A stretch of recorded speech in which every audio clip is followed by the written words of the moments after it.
Le mois de mai, précisément le 8 mai 1945, marque la capitulation de l'Allemagne nazie. C'est la fin de la Seconde Guerre mondiale ou la guerre de 39-45.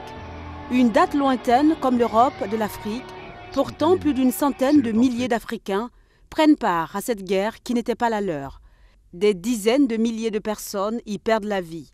70 ans après cette guerre, mais aussi celle d'Indochine et d'Algérie, les pays d'Europe se souviennent encore de leurs héros. En Afrique, les derniers survivants de ceux qu'on appelle les tirailleurs sénégalais semblent parfois oublier des autorités de leur pays, mais aussi de ceux qu'ils auraient servis. Au Burkina Faso, depuis une dizaine d'années, un homme essaie de mettre en lumière la vie de ses anciens combattants, comme ici à Bobo Dioulasso. Il suffit de regarder des scènes internationales, il y a les commémorations des différentes guerres, ou des guerres de 45.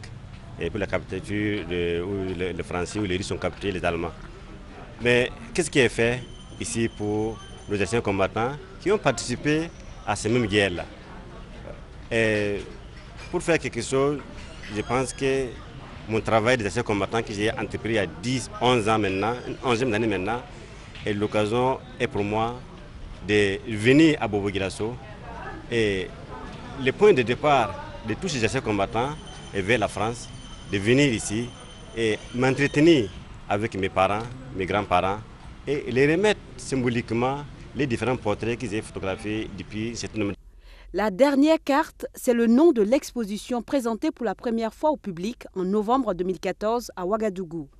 C'est un ensemble de portraits et de collectes d'images d'anciens combattants avec des témoignages parfois émouvants.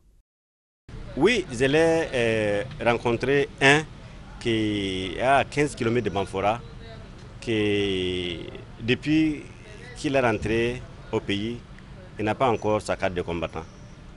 Je dirais que depuis qu'il est rentré, il n'a pas encore touché un message. J'interpelle tout le monde, ça veut dire la presse, les autorités, pour qu'on voit qu'est-ce que chacun de nous pourra faire pour qu'un jour, ce papa-là puisse toucher et nous montre qu'un mois de son salaire, sa pension, avant de mourir. C'est ce qu'il m'a demandé.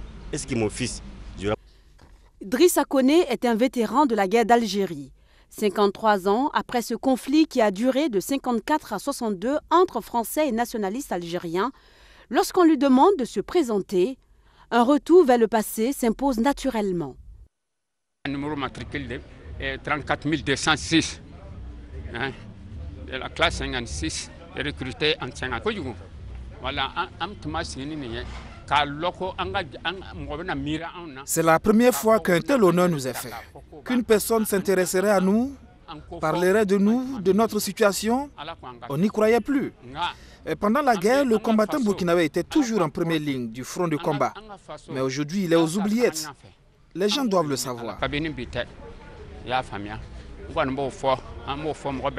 Il est peut-être le dernier survivant burkinabé de la Seconde Guerre mondiale. Il frôle les 105 ans et lui aussi souhaite qu'on se souvienne d'eux et de ce qu'ils ont fait. Et pour Warren Sarré, il est important de lutter pour la réhabilitation de ces hommes et contre l'oubli de leur histoire.